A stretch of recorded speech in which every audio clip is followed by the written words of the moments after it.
नमस्ते, मेरा नाम डॉक्टर करिश्मा आहूजा है। इस वीडियो में आइए बात करते हैं बॉडी हीलिंग की। हमारा बॉडी इमोशंस स्टोर करता है, ये तो हम सब जानते हैं, क्योंकि आपको किसी ने कुछ अच्छा कहा, आपका मूड अच्छा हो गया। आपको किसी ने कुछ बुरा भला कहा, आपका अपमान किया, खाना खाने का मन नहीं होता। कई बार तो हम एंग्जाइटी में चले जाते हैं क्योंकि हमने कुछ ऐसा सुना जिससे हमें भय हो गया। हम भयभीत हो जाते हैं तो हमारा डाइजेशन भी इफेक्ट हो जाता है। नर्वसनेस में तो बच्चे खाना भी नहीं खाते हैं, कभी कभी तो उनका पेट भी खराब हो जाता है। तो ये तो हमने आमतौर पर देखा है। लेकिन जब थोड़ा ज़्यादा सीरियस चीज़ों की बारी आती है तो हमें ऐसा लगता है कि नहीं, ये तो शायद लाइफस्टाइल से हुआ हो या शायद ये हेरिडिटरी है। देखिए, कहीं से भी आपको कुछ भी आया हो, कहीं ना कहीं आज विज्ञान भी मानता है कि उसका सीधा असर आपकी मेंटल स्टेट से रहा है। तो अगर आप सच में कोई ट्रीटमेंट इस समय ले रहे हैं तो उस ट्रीटमेंट को जारी रखते हुए भी अपने इमोशंस को रिलीज़ करने पर प्लीज़ काम कीजिए। इससे आप हील भी हो जाएंगे और आपकी ट्रीटमेंट और इफेक्टिव हो जाएगी। साथ ही आगे जाकर ये प्रॉब्लम्स आपके जीवन में दोबारा ना आए, इसके लिए भी आप आज ही इंतज़ाम कर लेंगे। इस वीडियो में 3 चीज़ें लेते हैं जो आज हम काफ़ी कॉमनली देखते हैं लोगों में। एक आर्थराइटिस, दूसरा ब्लड प्रेशर, और तीसरी चीज़ जो है वो आई एम श्योर कहीं ना कहीं आप लोगों ने कमेंट्स में रिक्वेस्ट की है, वो है डायबिटीज़।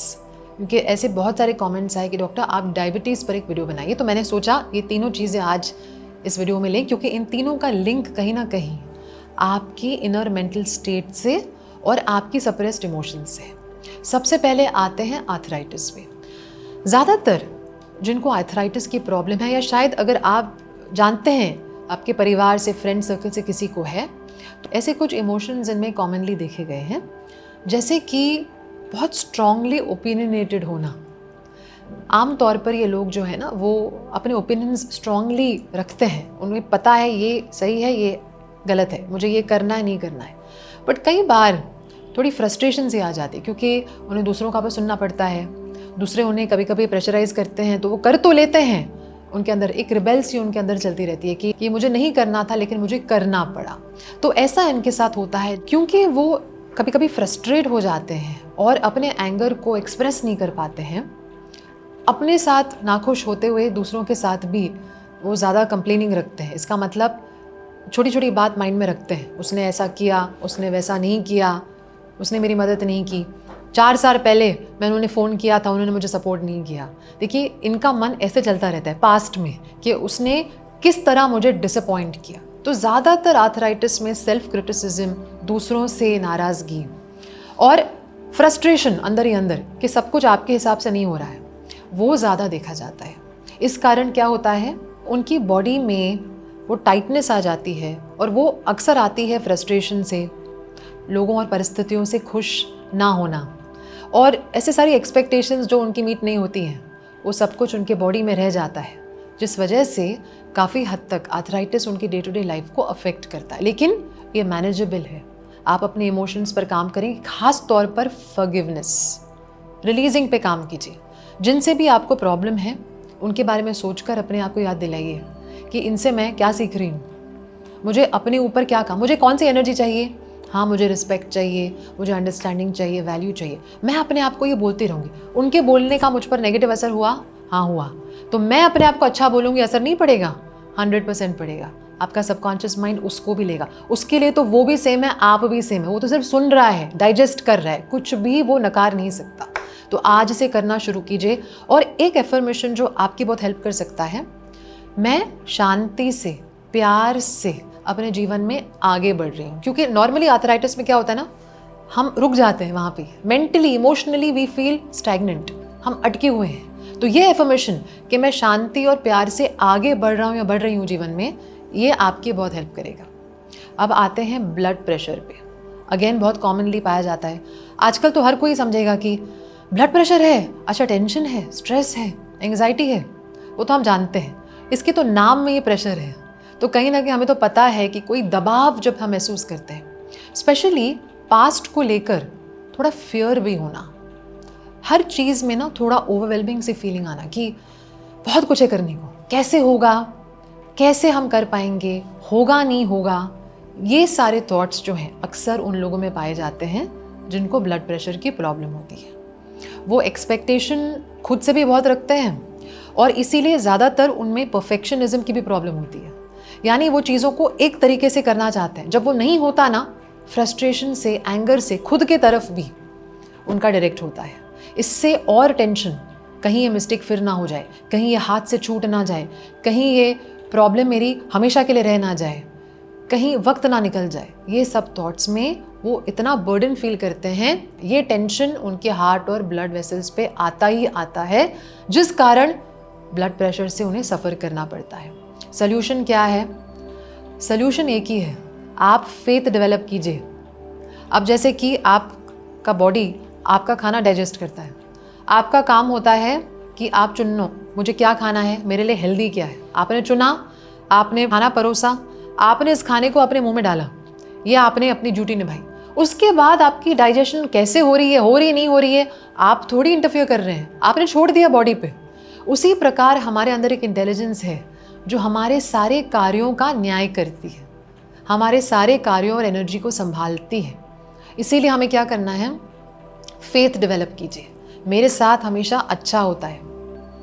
और जितना फेथ आपको अपने ऊपर, अपने अंदर की दिव्य शक्ति पर होगा, उतना ही ज़्यादा आपके लिए चीज़ें आसान हो जाएंगी। सरेंडर करना सीखिए कि जो नहीं संभाला जा सकता मैं भगवान को दे रहा हूँ या दे रही हूँ। सरेंडर, मैं ये रिलीज़ कर रही हूँ, भगवान तुम संभाल लो। ऐसी जो कनेक्शन यूनिवर्स और भगवान से आपकी बनेगी ना, प्रेशर हट जाएगा, आप काम को एंजॉय करेंगे। देखिए हमारे शास्त्र कहते हैं योग कर्मासु कौशल्यम, यानी आप जब अपना बेस्ट देते हैं ना, उस बेस्ट में आप डिवाइन से जुड़ जाते हैं। यही असली योग है, यूनियन विद गॉड। तो अपना बेस्ट दीजिए, बाकी सब भगवान पे छोड़ दीजिए। तो जिनको ब्लड प्रेशर है, उनकी इस प्रॉब्लम से निकलने के लिए एक एफर्मेशन उनकी हेल्प कर सकता है। वो है, मेरे सारे काम सही तरीके से सही समय पर पूरे हो जाते हैं। ये बोलना शुरू कर दीजिए, तो आपको क्या होगा? प्रेशर हट जाएगा। रोज़ अगर सबकॉन्शियस माइंड सुनेगा ना, सब कुछ सही तरीके से सही समय पर मेरे लिए हो रहा है, तो ये प्रेशर निकल जाएगा, ये जो बर्डन सी फीलिंग आती है वो निकल जाएगी और आप कॉन्फिडेंटली आगे बढ़ेंगे। और एक चीज़ प्लीज़ करना मत भूलिए, आप जब भी एफर्मेशन, स्पेशली जिनको ब्लड प्रेशर है, आप जब भी एफर्मेशंस बोलते हैं आराम से बोलिए, थोड़ा ब्रीदिंग करके बोलिए, क्योंकि आपको रिलैक्सेशन की आवश्यकता है। इसीलिए बस हड़बड़ी में बोलना आपके लिए हेल्प नहीं करेगा। इनफैक्ट हर किसी को थोड़ा ठहराव से बोलना चाहिए। तो आप थोड़ा ब्रीदिंग करके, थोड़ा रिलैक्सेशन करके कीजिए, और दिन में हर 2-3 घंटे थोड़ा ब्रीदिंग करके अपने आप को ये एफर्मेशन देंगे, तो इस प्रॉब्लम से भी आप निकल आएंगे। ये प्रॉब्लम आप पर हावी नहीं होगा। और आपको जो टेंशन होता है कि अरे मुझे ब्लड प्रेशर हो गया, अब क्या होगा आगे, ये टेंशन भी निकल जाएगा। आपके हार्ट को अच्छे सही मैसेजेस जाएंगे। तीसरी चीज़ पर आता है इस वीडियो में, जो है डायबिटीज़। अब देखिए, डायबिटीज़ का कनेक्शन है जीवन में मिठास के साथ, स्वीटनेस के साथ। जब आपके जीवन से, आपके मन से, आपके हृदय से मिठास किसी न किसी कारणवश निकल जाती है, तो इसका प्रभाव आपके शरीर पर यूं पड़ता है कि वो एक्स्ट्रा शुगर अब बनाएगा। इसीलिए जिसको डायबिटीज़ है, ये देखिए कि आपके जीवन से ऐसा क्या निकल गया जिस पर आप इतना निर्भर थे कि वही आपके जीवन की खुशी थी। मैंने खुद के क्लाइंट्स के केसेस में देखा है, कई बार रिटायरमेंट के बाद डायबिटीज़ की प्रॉब्लम हो जाती, क्योंकि उनके लिए उनका काम, उनका जीवन था, उनका मिठास था, वो निकल गया। कभी कभी तो बच्चों की शादी के बाद, क्योंकि आप बच्चों के साथ इतने जुड़े हुए थे, अब वो सडनली इंडिपेंडेंट हो गए हैं, उनकी शादी हो गई है, कहीं ना कहीं उनको इतना मिस करना, उनसे वो जुड़ाव अब थोड़ा कम फील करना, उस कारणवश हो सकता है डायबिटीज़ हो गई। तो जीवन में जिसको खुशी नहीं फील हो रही है इतनी, हो सकता है कि वो अपने जीवन में इस प्रॉब्लम को लेकर आए। कई बार जिन लोगों को डायबिटीज़ है, उनमें एक चीज़ देखी गई है, वो इतना अप्रिशिएटेड फील नहीं करते।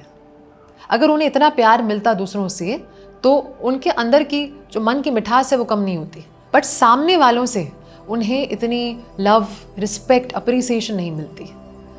इसका एक सल्यूशन है, जिसको भी डायबिटीज़ है, सेल्फ लव की मात्रा पे काम कीजिए। किसी पर भी इतना निर्भर नहीं होना चाहिए कि उनके चले जाने से या कुछ कार्य छूट जाने से आपके ज़िंदगी से खुशी चली जाए और आप दुखी हो जाए, क्योंकि डायबिटीज़ में कहीं ना कहीं आपके अंदर दुख तो है। तो इससे निकलने के लिए सेल्फ लव पे काम कीजिए, डेवलप सेल्फ लव। अपने आप से रोज़ जुड़िए, कुछ मिनट मौन में बैठिए, मेंटली वर्बली रिपीट कीजिए, मुंह से रिपीट कीजिए, मैं खुद को स्वीकार करती हूँ, मैं खुद से बहुत प्रेम करता हूँ या करती हूँ कि मेरे जीवन में मिठास ही मिठास है। मैं प्यार, शांति, सफलता डिजर्व करता हूँ या करती हूँ। फिर चाहे वो शांति, सफलता, मिठास आपके लिए कुछ भी हो, आप बोलिए मेरे जीवन में मिठास ही मिठास है। मैं प्यार, शांति, सफलता डिजर्व करता हूँ या डिजर्व करती हूँ। इससे आपकी सेल्फ वर्दीनेस बढ़ेगी। यकीन मानिए ये बहुत कंट्रोलेबल है। लोग तो इससे उभर कर बाहर भी आ गए हैं। तो ये मत सोचिए कि जीवन भर मुझे इस पर निर्भर होना पड़ेगा, मुझे इस पर डिपेंडेंट रहना पड़ेगा। बिल्कुल भी नहीं। इतना समझ लीजिए आपकी बॉडी जो है ना, वो चलती फिरती एनर्जी है। एनर्जी का एक ही नियम है, वो कभी भी कांस्टेंट नहीं रहती। सब कुछ एनर्जी है, आपके थॉट्स भी एनर्जी हैं, आपकी बॉडी एनर्जी है और एनर्जी चेंज होती जाएगी। आपके थॉट्स उसको और जल्दी चेंज करेंगे। तो आज से ही पॉजिटिव सोचिए। भले ही आज आपके जीवन में ये प्रॉब्लम आ गई है, आप इस बीमारी से जूझ रहे हैं, कोई प्रॉब्लम नहीं है। आज से, इस मोमेंट से अपने आप पर विश्वास रखिए, पॉजिटिव थॉट्स अपने आप को दीजिए, नेगेटिविटी निकालिए। फिर देखिए कैसे आपका बॉडी हीलिंग के रूप में आपके जीवन में वो सारी कमियां पूरी करेगा। आपका बॉडी रिस्पॉन्ड भी करेगा और आप आगे जाके इन प्रॉब्लम्स को, इन बीमारियों को अपने जीवन में आने से भी अवॉइड कर सकेंगे। अगर आपको ये वीडियो पसंद आया तो कमेंट्स में ज़रूर बताइए कि आप कौन से एफर्मेशन को आज से ही अप्लाई करेंगे। आपको ढेर सारी शुभकामनाएं। नमस्ते।